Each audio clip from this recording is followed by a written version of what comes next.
We're going to be in John chapter 9 again today. Go ahead and grab a Bible, go there. John chapter 9. We're in the Belief Project. We're walking through the Gospel of John together. We spend time in John, and then we usually pull out for a series or two and then back into John. So we've made it to chapter 9. We'll finish chapter 9 today. If you do not own a Bible, we would love to give you one as a gift. So just stop by our Next Steps table, and we will give you a Bible. And I always encourage you to bring your Bibles to church so you can actually see the text as we walk through it together. We are going to put it up on the Sky Bible for you, but I like to kind of hold the Word of God in my hand, so let me encourage you to do that. So in the news this week, there's been a name that's been kind of in the spotlight all week. How many of you this week have heard the name Omarosa? So if you've watched the news at all this week, you've heard the name Omarosa, who I guess made her popularity in a reality TV world and is making her popularity now for a whole different reason. The only thing I got to say is, wow. She is definitely kind of in this tell-all mindset. Good, bad, ugly. I have no political opinion on all that. But I just know that suddenly she has been thrown into the spotlight, and what we have discovered in kind of our pop culture is that we live in the day and age of tell-all, don't we?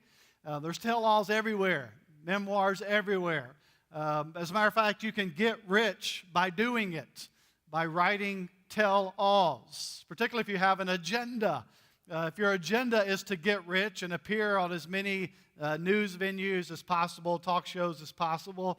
And the key to all of this and kind of the tell-all world that we live in, to keep your story going, is if you have someone caught on tape saying something, doing something, like that's the day and age we live in, the tell-all day and age, and having people on tape saying things. From what I understand, there's like 200 tapes or something that have been recorded with her tell-all information. And again, wherever you stand politically is irrelevant.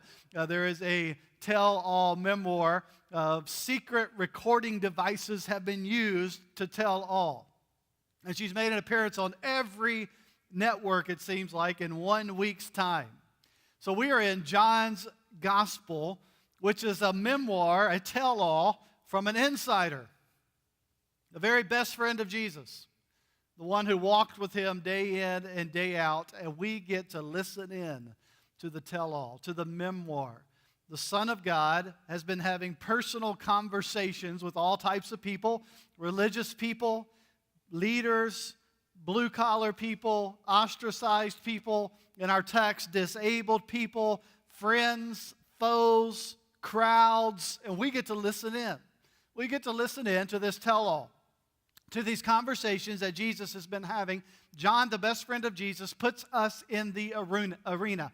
We get to see the miracles, we hear the responses, we watch the drama unfold, and we are left, as readers in 2018, working our way through the text, we are left with the same question as the people in our story.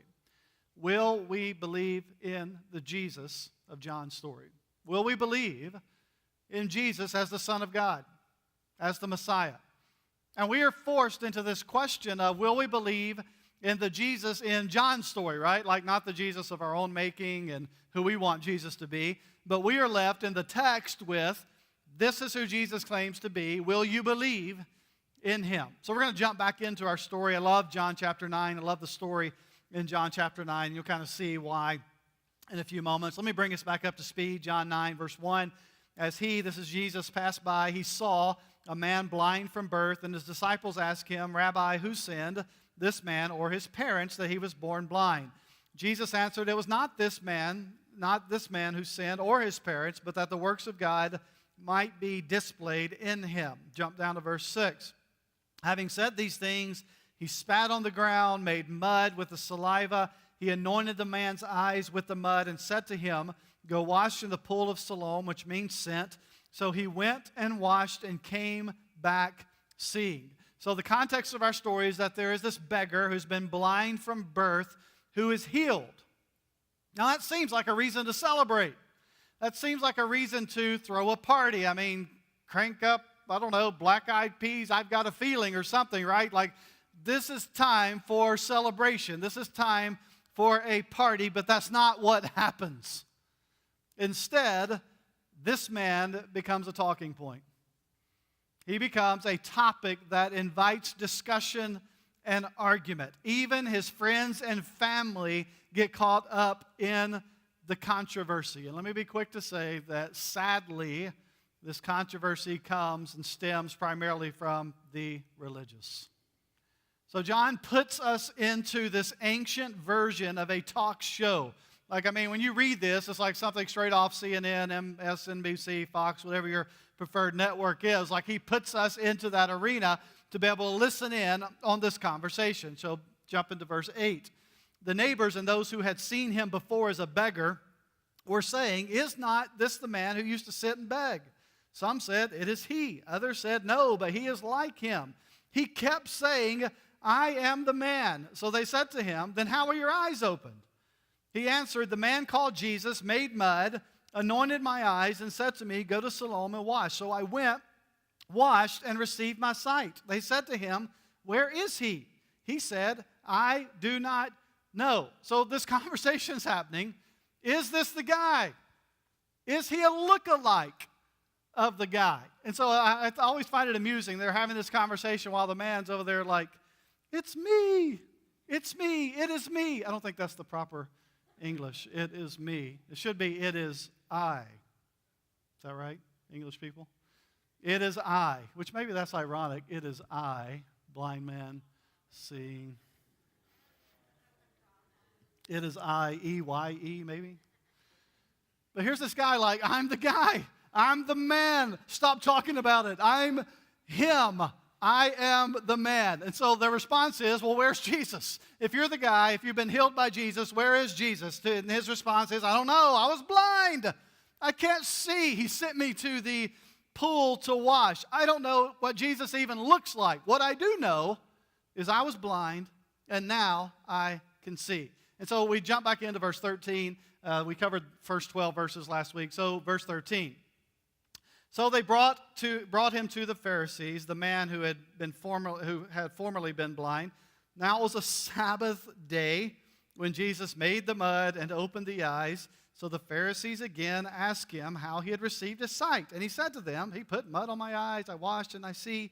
Some of the Pharisees said, "This man is not from God, for he does not keep the Sabbath." Others said, "How can a man who is a sinner do such things?" There was a division among them. So they said again to the blind man, "What do you say about him since he has opened your eyes?" The blind man says, "Well, at a minimum, right? He's a prophet. He is a prophet." So they drag this guy in front of the religious leaders. To quote Levi in this moment, "Uh-oh." His new favorite words. "Uh-oh." So here they drag this blind guy in front of the religious leaders. Uh-oh, here we go again. The Pharisees are more focused on the violation of their religious rules than the healing. Now, I have kind of this mental picture of the Pharisees. It's probably not accurate, but kind of my mental picture of the Pharisees in this moment is like they're the party poopers of the group. Like you always got the party poopers of the group. In my mind, they've got pencils and clipboards. They are the hall monitors of the group. And as this guy's sharing a story like I was blind, but now I see, they're just writing on their little clipboards with their pencil like Sabbath violation number 1, right? That's like my mental picture of what's going on here in this moment. Jesus is breaking Sabbath again. This is a constant point of contention with Jesus and the religious leaders. So what's the deal? Like, why is Jesus constantly picking a fight in this area? Like at least 7 times in the Gospels, Jesus does something on the Sabbath that ticks off the religious leaders of his day. Like, you ever step back and say, like, why didn't Jesus heal on Wednesday? Like, why did he always have to heal on the Sabbath day? It's almost like he's intentionally going after the religious leaders. Ding! Like if you're in Family Feud, like the thing just popped, right? Ding! Correct answer. Jesus is going after the religious people because he came to fulfill God's law and not subject himself to human-made religious rules. We don't have time to jump into a lot of what was going on in that day, but in the day and age of the Pharisees, there were over 600 added man-made rules to the Old Testament law. And part of those rules were nothing is to take place on the Sabbath. So healing on the Sabbath was a violation of the law. Why did Jesus make the mud? We talked about it a little bit last week. We don't know for sure exactly why the mud was being made, but I can tell you, even in making the mud, there was a law against kneading. You know what kneading is? Like K-N-E-A, is that how you spell it? E-A-D-I-N-G. Some of you old school know what kneading is. You like knead the dough and knead flour and turn it into biscuit dough. Anybody still do that? Homemade biscuits? Come on, hold your hand up with pride. You do, Susan? Rachel? So there's still people out there like kneading dough and things like that to make the homemade biscuits. The rest of us are just popping them in the microwave, right? So kneading was a violation of the Sabbath. So Jesus making mud was a violation of their Sabbath rules. Another violation of Sabbath that took place in this story is Jesus, check this out, Jesus asking this guy to go to the pool of Siloam and wash was a breaking of the Sabbath because they were only allowed to travel certain distances, and this was a violation of the Sabbath. So at least 3 different ways in the minds of the religious leaders, Jesus has violated the Sabbath. It is the natural tendency in religion to create and focus on our rules. And Jesus pushes back. Don't miss the fact that they are so focused on the violation of human-created tradition that they miss the fact a miracle has occurred. A blind guy can now see, and their focus is on Jesus made mud on a day he shouldn't have made mud. Let me put some context in this. Did you know nowhere in the Old Testament is a blind person made to see?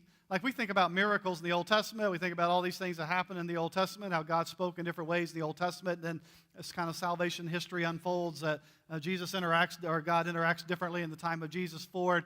In the Old Testament, we think about all these miracles happening. Did you know there was never an incident in the Old Testament where a blind person was made to see? Like this is a really big deal.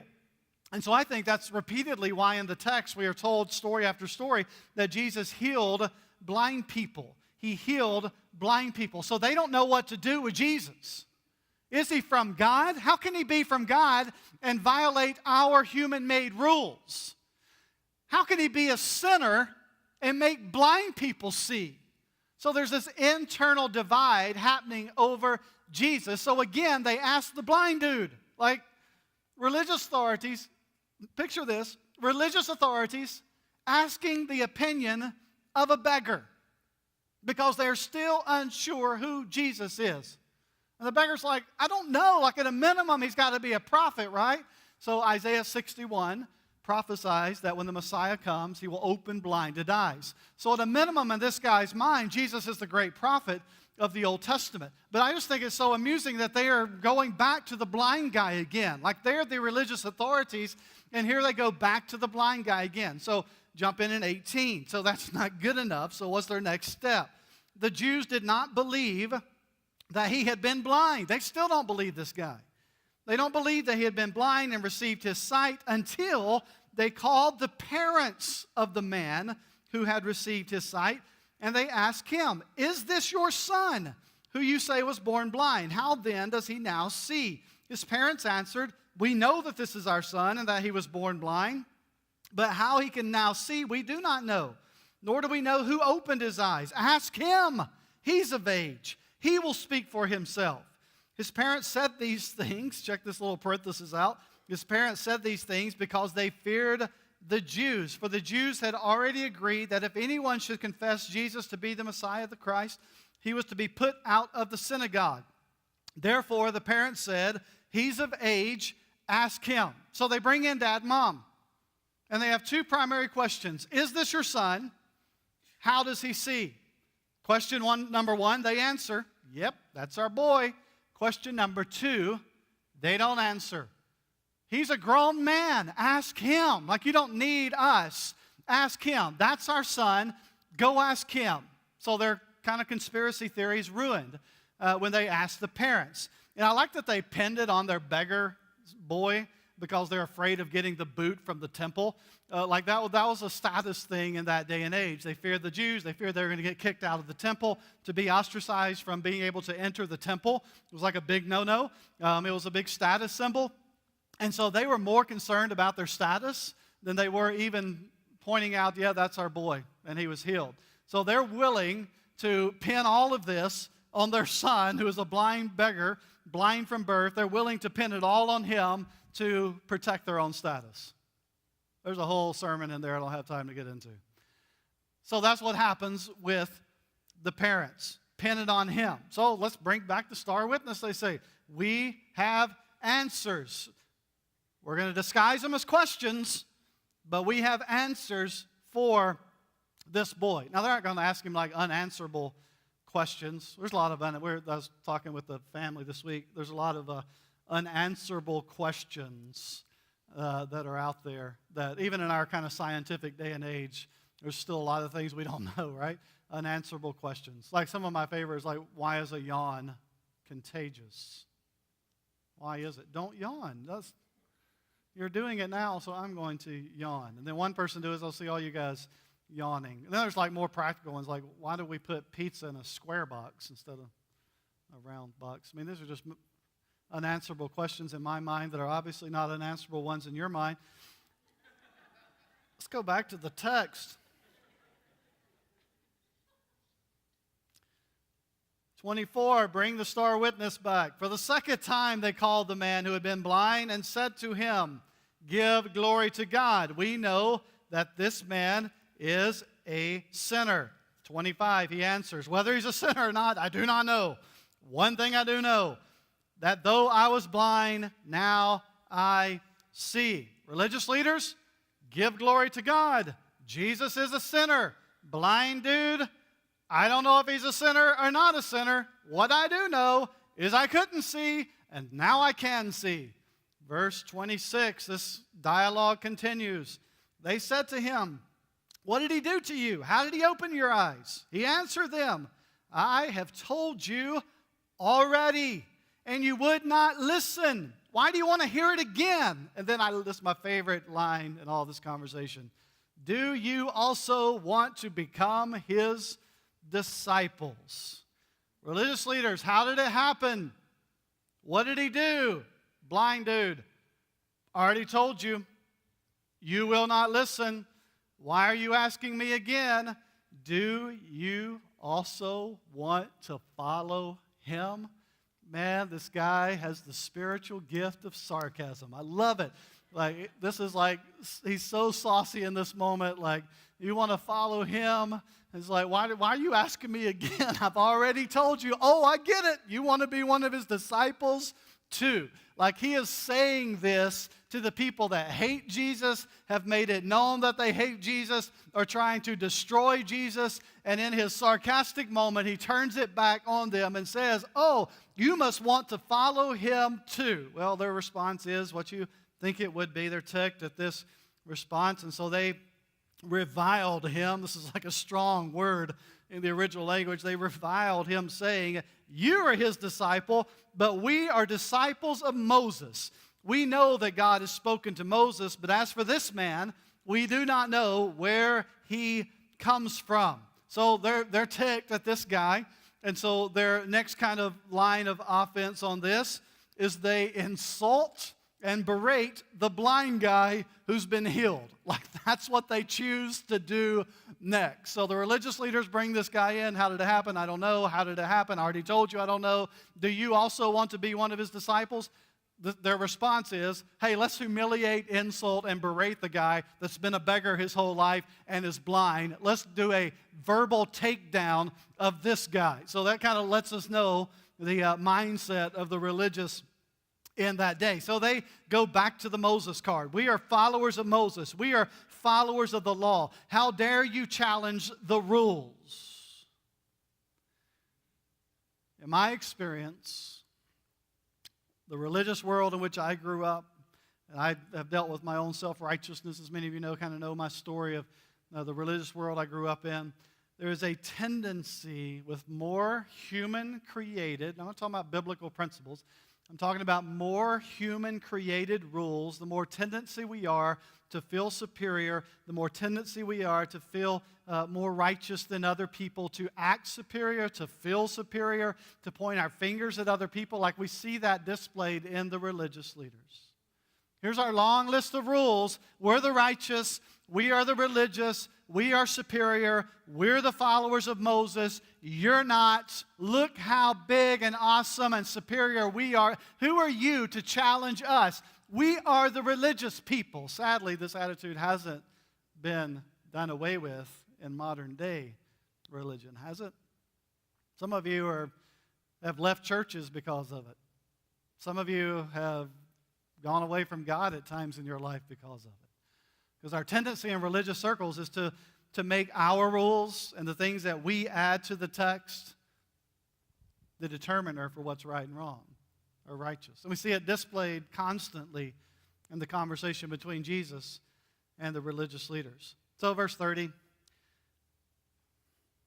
the sarcasm continues to drip.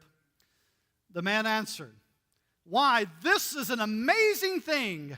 You do not know where he comes from, and yet he opened my eyes." Hear the sarcasm here? Dripping with it. You don't know where he's even come from, but this guy has opened my eyes. 31. We know that God does not listen to sinners, but if anyone is a worshiper of God and does his will, God listens to him. He's a sinner, you're saying? Does God listen to sinners, or does God listen to worshipers? This guy's like giving the religious leaders a lesson in theology. Never since the world began has it been heard that anyone opened the eyes of a man born blind. There's no blind healings in the Old Testament, including Moses. No one's been cured, but I'm cured, the blind guy says. No cure for blindness, but I was blind, and now I see. Verse 33 continues. If this man were not from God, he could do nothing. If he is not from God, how did he do it? Like, this is a mic drop moment. This is like booyah, conversation over. If he's not from God, how did he open my eyes? I couldn't see, now I can see. Mic drop. Look at their response. They answered him, "You were born in utter sin." All right, we're not going to listen to you. You were born in utter sin, and you're going to teach us? Like the sinner is going to teach the righteous? And they kicked him out. They cast him out. Out of here. Actually, they were doing him a favor in the long run. Kicking him out of the temple, because look what happens in verse 35. I love this verse. Jesus heard that they had cast him out, and having found him, he said, "Do you believe in the Son of Man?" From the time Jesus healed this guy and sent him to the pool to wash his eyes, remember, he never saw Jesus. Still blind when Jesus sends him to the pool. Jesus disappears off the scene. All of this unfolds back and forth. Religious leaders, parents asking him, star witness, back and forth, back and forth, back and forth. The one person that's not been back in the story is Jesus. They've talked a lot about Jesus, but Jesus has not been in the story since he sent the guy away from the pool. And I love the fact that after all this back and forth, after all this conversation, after this guy saying repeatedly, "I have told you, I have told you, I have told you, I was blind, but now I see. I don't have it figured out. I just know that I was blind and now I see." Verse 38 says, Jesus hears it. Jesus hears what's going on. And he hears that he's been kicked out. And what does Jesus do? He seeks him out. He finds him. I love that when Jesus has been removed and all this has taken place, Jesus obviously is listening in from a distance through all this conversation that's happening. Jesus hears about it. Jesus hears that he's been kicked out of the temple, and Jesus seeks him out. Jesus finds him. I love that Jesus seeks out, Jesus finds the rejected. I love that Jesus seeks out and finds the outcast. I love that Jesus seeks out the religious exile. Because some of you have been at places in your life where you felt kicked out of the religious group that you were in. You felt ostracized. You felt like you didn't really fit in, so it's just better not to show up and better not to come because you didn't want to look at the judgmental attitudes. And you found yourself away from God and away from church. Some of you have just been kicked out of whatever. You felt rejected. You felt isolated. And I want you to hear today this beautiful picture of the gospel, this story of redemption, that Jesus finds sinners, that Jesus seeks out outcasts, that Jesus finds those who've been ostracized even by the religious, and he says to them, "Come to me. Come to me. I know you've been rejected. I know you've been ostracized. I know you feel isolated." And he seeks us out and says to us, "Come to me." Like that's our story, right? That Jesus sought us out when we were strangers. Come to me. Come to me. And what does he invite? Come, and he has one simple question. Do you believe? Do you believe? Brings us back to the purpose of John's gospel. These things I have written to you so that you might believe that Jesus is the Christ, the Son of God, and that by believing you might have what? You might have life. John brings us full circle back to his whole purpose, the reason he wrote the narrative, the reason he puts us in the arena. He brings us back to the words of Jesus, who looks at this guy who's been kicked out and ostracized and abandoned and left and is isolated in this moment. Jesus seeks him out and comes to him and says to him, not clean up your life, not have all the answers, not figure it all out. Let's have a conversation in 6 months when you got your act together. Jesus comes to him, seeks him out, and says, "Do you believe? Do you believe?" Jesus finds the rejected so that we might believe, and by believing so that we might have life. 36. After he seeks him out, the blind man answers, "And who is he, sir, that I might believe in him?" Again, remember, he hasn't even seen Jesus since Jesus sent him away. Jesus said to him, "You have seen him." Like now for the first time.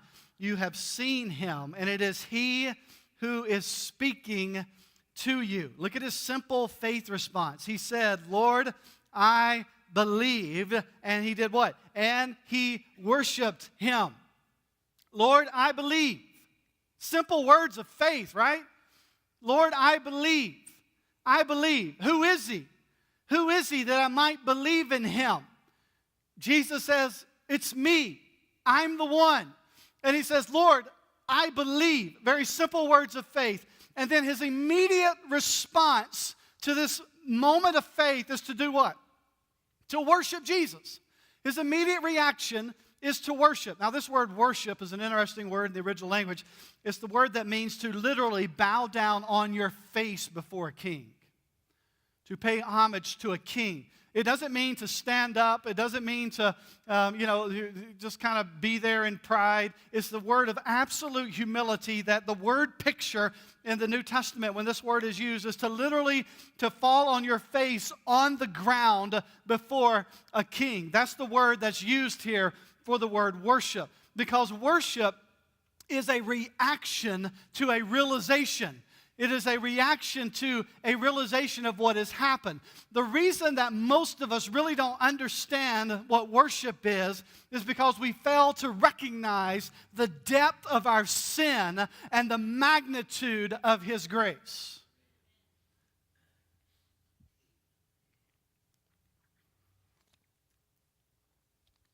You know why this guy reacted in worship? Short time ago, he was a blind beggar. Short time ago, he couldn't see. Short time ago, he was scrambling every day of his life for a breadcrumb, begging people. And now, he sees clearly. Now he looks on the face of Jesus. This man recognized his condition before Jesus and the magnitude of Jesus' grace in his life.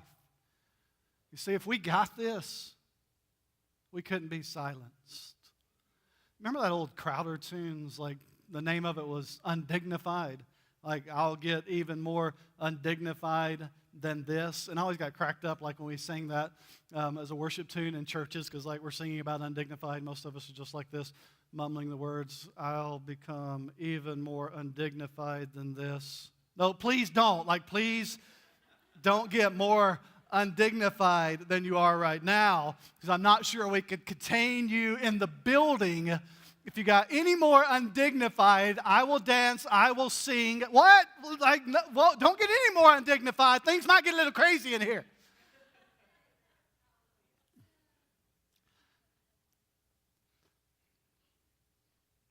Over and over again in Scripture, over and over again when you read about the end of time, followers of Jesus worship.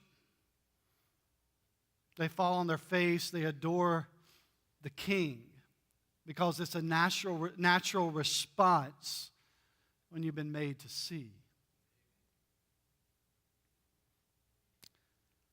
It's usually people that have been through stuff that I find are the people that really know how to worship, because I know what they've been through.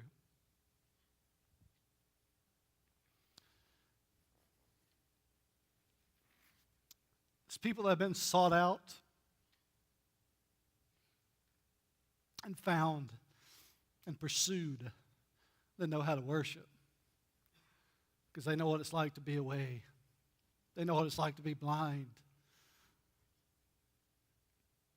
Those of us that grew up in church and kind of been around it our whole lives, sometimes we don't get this, do we? We don't get like undignified worship because we've had it together all of our lives. It's people that have been through some life. They couldn't see. They get it. They worship. All right, 38 or 39. Now I can't see. Jesus said, "For judgment I came into this world, that those who do not see may see." And then check this out. And those who see, they may be the blind people. They may become blind. Jesus said, I came so that spiritually blind people can see. And don't miss the second part of this. And in the process, those who think they can see, in this case the religious in this story, those who think they can see, they're actually the blind people who are going to face God's judgment. So there's someone else listening in on this conversation who want to chime in now.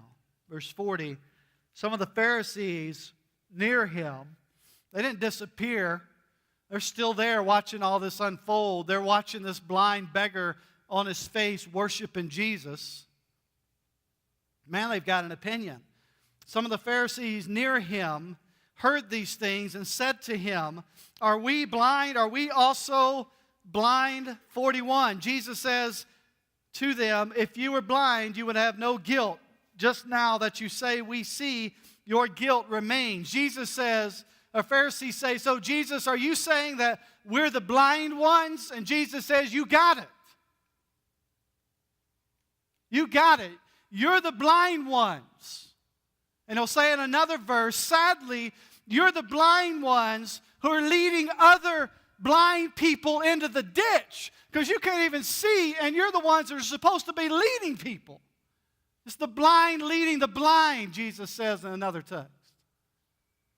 And God forbid that our religion ever prevents us from being the people that seek out the blind. Remember the story of the old fable about they brought an elephant into the village of a bunch of blind people, and they want the blind people to describe the elephant, and so they lead all these blind people out to the elephant, and then they ask them, like, "What is the elephant like?" And one is like, well, he's like a giant wall because he's filling the side of the elephant. And one says, well, the elephant is shaped like a snake because he's holding on to his tail. And one said, no, the elephant's like a tree because he's holding on to the elephant's leg. And one says, no, it's this I can't even describe what it is. It's just this kind of flexible pipe. And they're like, that's because he's holding on to the elephant's trunk. They all got it wrong because they couldn't see the whole picture. They had a little bit of the picture, a little bit right, but they missed the whole picture of the elephant. And the fable is like, don't just get wrapped up in the single, get wrapped up in, like, understand the whole picture. And so that's what's happening here. They had enough religion, enough tapped into God's truth, but they missed the whole picture. They were really blind. They couldn't see the Messiah standing right in front of them. And so again, we come back to John's purpose, belief or unbelief. That is always the response to Jesus. Am I going to believe or not believe? And even having no opinion is an opinion. It is no belief. And so we are brought right back to this crossroads of belief. Belief or unbelief. Now, let me give you just some final thoughts. We're going to wrap up.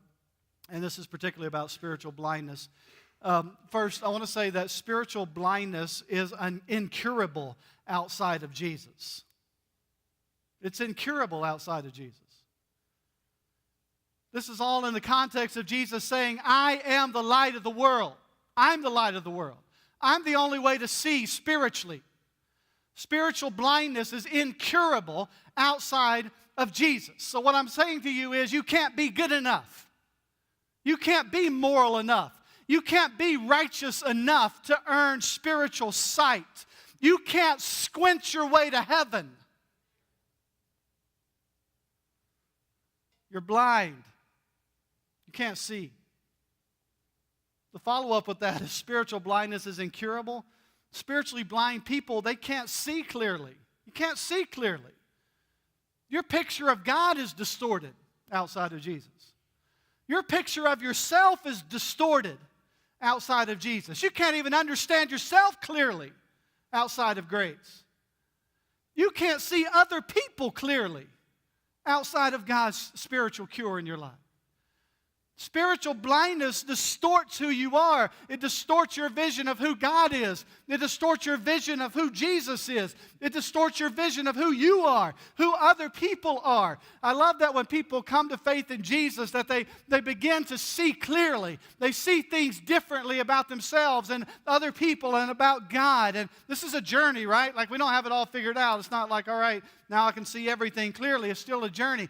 But that Jesus is the one who gives us the spiritual eyes to see, to stop seeing muddy, to stop seeing unclear and distorted, and to be able to see through Him. And I love the truth in this text. This is my soul. We can't miss this. That Jesus finds and invites spiritually blind people to believe. He finds us. He seeks us out and invites us to believe in Him. Because I know that religious people, that we tend to complicate it. We can't tend to complicate it with our religious boundaries and our preferences. We tend to complicate it with things that we're comfortable with. And Jesus seeks out spiritually blind people, and He invites them to believe. And John's gospel asks us the question again, will we believe in who Jesus is? So if you're here today and you can't see clearly and you feel a little ostracized and left out and not sure you fit in, I want you to hear me say that Jesus seeks you out and He invites you. Will you believe in who He is? Like, sadly, we don't always represent Him well, do we? Like, sadly, some people don't believe because of the followers of Jesus. But I want you to hear the gospel pure today, that wherever you're at, what's ever going on in your life, and ever how sinful and dirty and blind you may feel, or ever how self-righteous you may feel, I want you to hear that Jesus seeks you out and He invites you to believe. You don't have to have it all figured out. As we talked about last week, you don't have to have all the questions answered and have all the boxes checked. He invites you, would you come and believe? And we'll take that journey. We'll figure some things out, and we'll ask the questions, and we'll seek answers, and we'll seek Jesus, and we'll seek through the teaching of the Holy Spirit to be guided into truth. But we'll do all those things. But step one is, will you believe in who Jesus is? And when that happens, we respond to Jesus. We worship Jesus. I also want to remind us from this text that following Jesus is going to generate a lot of different responses from those around us. There's negative people in this text, the religious leaders. When you're following Jesus, there's going to be some negativity. There's going to be some people that don't get it. There's going to be some people that criticize it. And sometimes, sadly, it comes in the name of religious tradition like it did here. But there's going to be some people that are negative about it. There's going to be some people that are neutral. Like his parents were neutral about this. Like they were far more concerned. They feared for their status, which prevented them from following Jesus as well. So there's going to be some neutral people. They're just kind of out there. They're more concerned about their life and their circle and their status than they are about following Jesus. And then there's going to be, thankfully, some people who are positive. You know why? Because they couldn't see. And now they can. They get it. They get it. When you sit in City Church, you're sitting in a group of people that get it. Because a lot of us couldn't see. And now we can. So we get it. We'll walk with you because we've been there. And then I want to just remind us, like, just keep walking with Jesus and just keep telling your story. Like, that's what this guy did, right? He just walked with Jesus and told his story. And when he got dragged in front of the religious leaders, when he had his uh-oh moment, like he just told his story. I don't know. Like he even told it with an attitude, like sarcastically. I don't know. I just know I couldn't see and now I can. You want to believe too? Like that's kind of our goal in evangelism. Like just walk with Jesus and tell your story. Walk with Jesus and tell your story. Tell it at home. Tell it at work. Tell it at school. I'm not talking about being weird. I'm not talking about you become one of the religious that we're talking about today. I'm talking about you walk with Jesus, you stay close to Jesus, and you invite people to believe with your story. Just keep walking and telling. And then I just want to remind all of us as we end John chapter 9, like don't forget where you came from. We were spiritually blind beggars, and Jesus sought us out. Because what I've discovered is the further removed I am from the experience, the easier it is for me to fall into the trap. That I've got it all figured out, and I've got my parameters, and I've got the things I'm comfortable with. And every once in a while, I just need a kick in the pants to remind me, Devin, you were a spiritually blind beggar when I found you. Don't forget where you came from. You know, one thing I love about this story, I was talking to the band and tech team about this morning. I think that one thing we might miss in this story is, like, this guy was a beggar. Like, the reason he's there on the Sabbath day is because when religious people showed up to the temple and, like, he's used to begging and he's used to receiving. Like, he made his living through receiving. Like, people giving him bread, crumbs, a few dollars here or there, a few coins. He's used to begging. He's used to asking. He's used to receiving. He lived his meager, poor, pitiful, ostracized life by begging for a few coins and pieces of bread. He was a beggar. So Jesus comes along and says, will you believe in me? Like he's a guy that's wired toward receiving, asking, begging, getting help. So yeah, I'm a beggar. Like, of course I believe in you. But what he didn't know is in this moment of asking, in this moment of receiving, in this moment of begging, that his entire life is going to be changed. Like he's been begging and asking and receiving to just make it from day to day. And then Jesus comes along and says, I'm going to seek out the blind and the ostracized.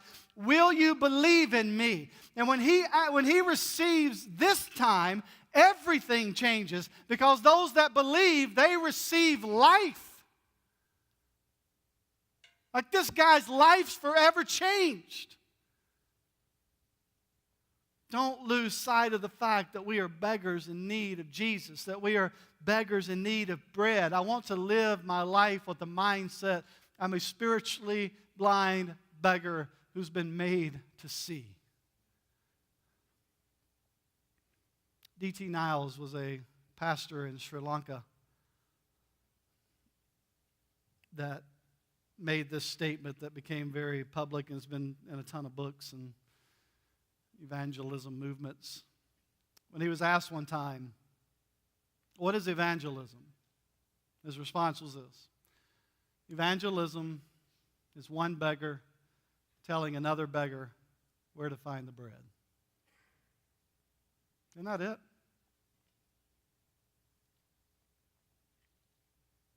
One beggar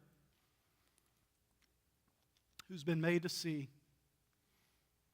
telling other beggars there's hope, there's life, there's sight, telling other beggars where to find the bread. Man, let's just be a group of formerly spiritually blind beggars who have been made to see, who walk with Jesus and tell our story. Tell other beggars where to find the bread.